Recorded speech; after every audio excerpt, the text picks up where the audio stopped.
Oh, shoot! Dang it! Oh, I get to start making decisions and changing things around here. Oh, being the man of my thingamajigger. Even though I'm actually a woman. No, I don't think we should go to the bus stop. So that just feels like, yeah, we're just kind of dwelling on the fact that we're not at home. We could be doing other things. Alright, let's check over here then. Oh, in hindsight, yeah, Alyssa is withholding now. Okay, never mind. I guess you wouldn't have. Agenda Square. Yeah. This is probably where we're gonna meet Lena or something like that, I hope. There's still some mysterious cat girl walking around. I don't know where she's at. I came to the square and took a seat on the bench. Simply staring at the Agenda statue seemed like a good idea. For the first time today, I finally felt how tired I was. There was no light in the window, so Olga Olga must have been sleeping already. Strangely enough, she waited for me yesterday. I've entered the cabin, quietly stripping and laying in the bed. When you think about it, my situation hasn't gotten any clearer today. In fact, I've spent my whole day doing useless stuff. I would have never even thought about doing something like this in the real world. Although I had plenty of time. How much time would I have here in total is still a mystery. Maybe an eternity, or maybe there are a few minutes left only. I just didn't want to think about the past, about how I got into this camp. See? For the first time in a long while, I really felt tired. Not only emotionally tired, but also physically tired, psychologically tired, and God knows how else tired. I just wanted everyone and everything to bugger off, starting with my own thoughts. I wanted this mess to somehow resolve by itself, or at least without my active participation. What if I'm stuck here forever? Then I'll have to get used to it. So just like that, I'm not ready. My consciousness slowly flew away from me, and it progressively became harder to concentrate on something distant. Perhaps it's better to wait until tomorrow. I rolled over and fell asleep.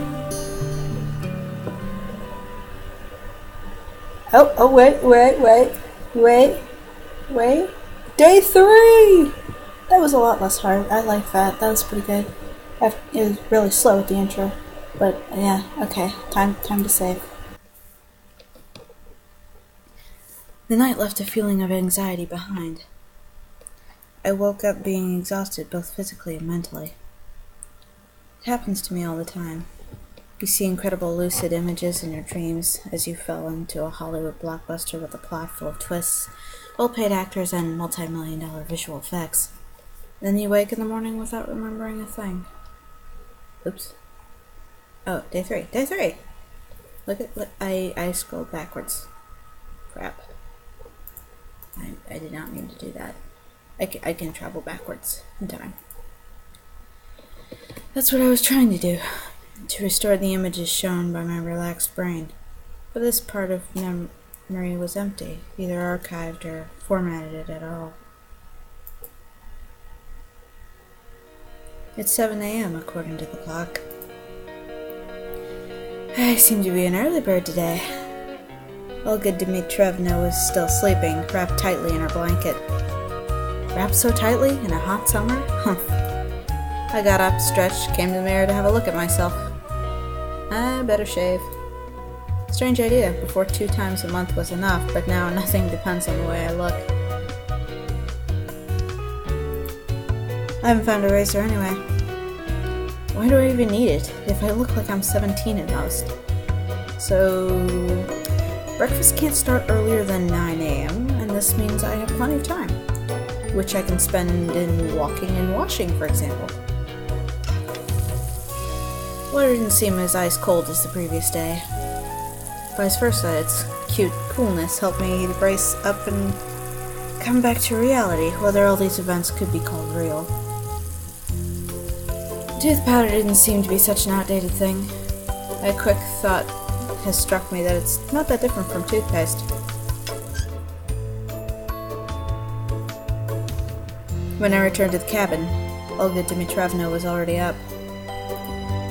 She was standing in front of the mirror and fixing her hair. "Good morning, Semyon." "Morning." Because of lack of sleep, my head was still singing, and the thoughts were all jumbled together. However, I didn't regret waking up instead of usual sleeping 2 or 3 hours more. How come you got up so early?" I can't do her voice again. Just happened. "And no neckerchief once again, let me... I'll do it myself, it's not a big deal. On my way to the canteen." I gotta do her voice. Shit, screw it. "I don't think so, not now. Did you forget about the lineup before breakfast?" "How could I ever forget?" "And what's the lineup going to be about today?" "Oh, we'll discuss the agenda for the day." "So, what's the agenda?" Frankly speaking, I didn't care for what might be on the agenda. But for a courageous... Frankly speaking, I didn't care for what might be on the agenda for our courageous pioneer troop. I was mostly interested in where our brave leader will... our little pioneer army for the following 12-15 hours. Maybe I will manage to avoid enemy dislocations. What? "Let's find out about the lineup." She gave me a wily smile.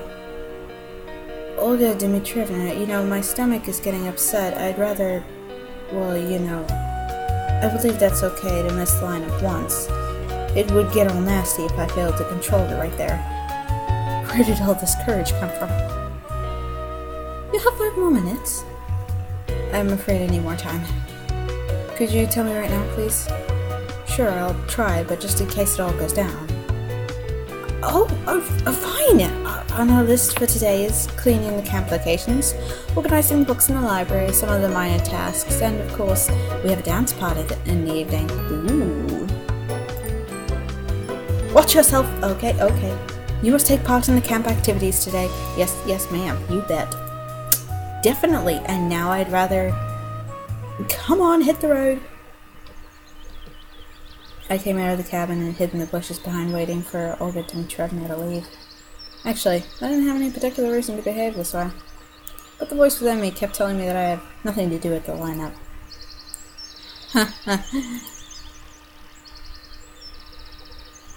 After the camp leader left, I went back in the cabin and decided to wait for breakfast there.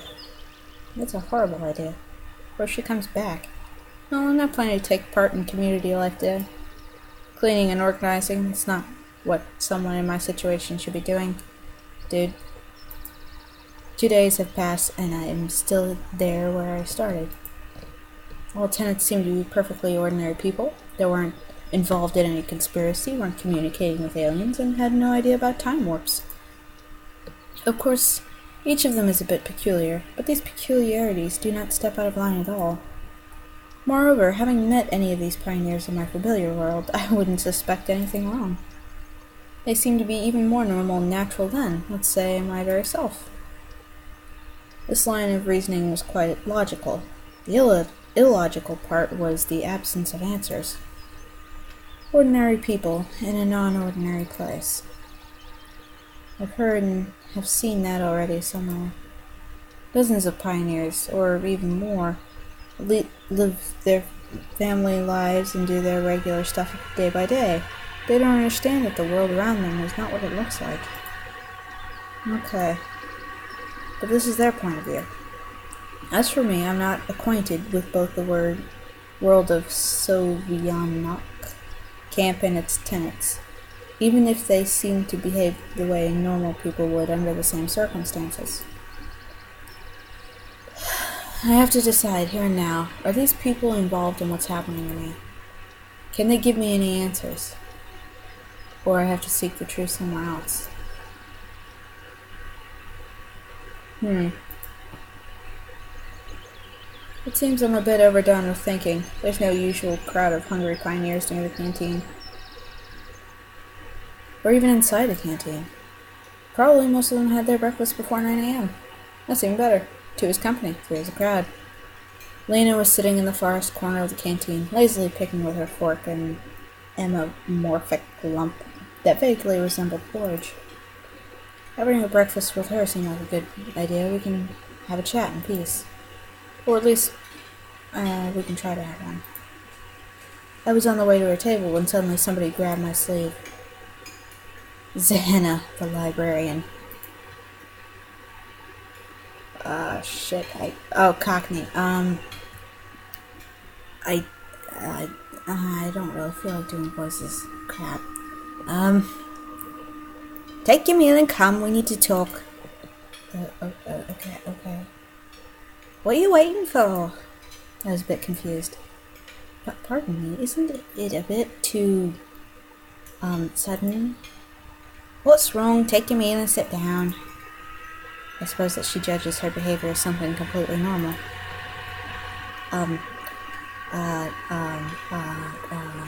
Well, we haven't promised Lena. That's a lie, but I would much rather prefer to be with Lena than you. Fine, wait a minute.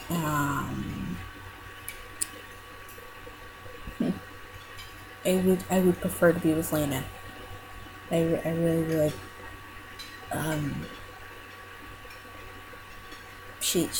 We can't lie openly in front of her in a gigantic room, which obviously she will hear me and she will know that I am lying. Fine. I'm not sure why, but I accepted the invitation. What if I can learn something new? She is such a bookworm. That's why. So was Lena. A minute later, I was sitting in front of Zahanna with a tray and a simple meal on it.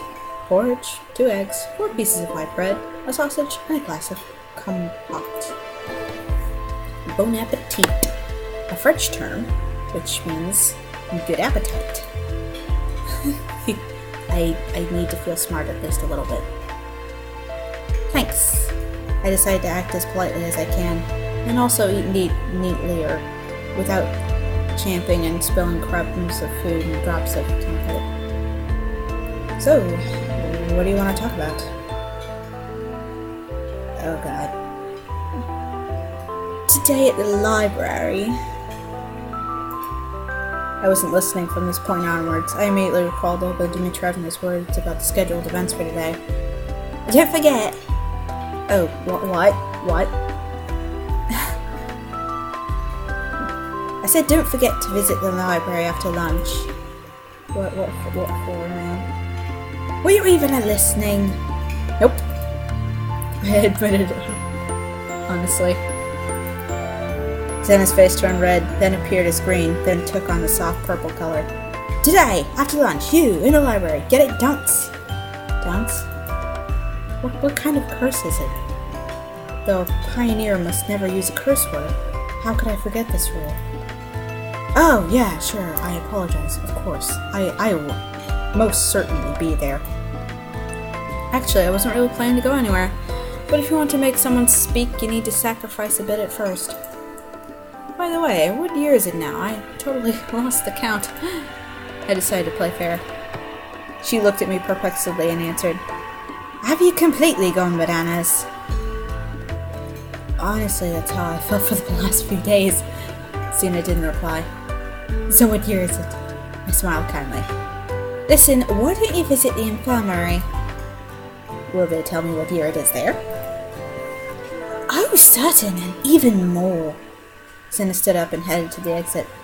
Wait, you didn't finish your meal, but it looks like she won't turn back. She called you an idiot, girl. I was finishing chewing on the sausage. It tasted like a twisted hair cable. I wonder if they have an internet access here. I guess no. The pioneer sitting at the other table has noticed me talking to myself and stared at me. I smiled and waved to him in return. After such a friendly greeting, he, for some reason, left the canteen quickly without finishing his breakfast. Done with the food. It's time to search for some clothes. Sometime later, I finally came to the infirmary. we get to have another encounter with this nurse. I have nothing to do in that place. Though the nurse seemed quite caring, it's better to keep a distance from her. Such benevolence is actually scary. She may know something, but I had no courage to just enter the infirmary. Moreover, I had no motive. Not a single one. Immersed in my own thoughts, I didn't notice the nurse, who was standing at the porch. Crap. Oh gosh, she's blushing.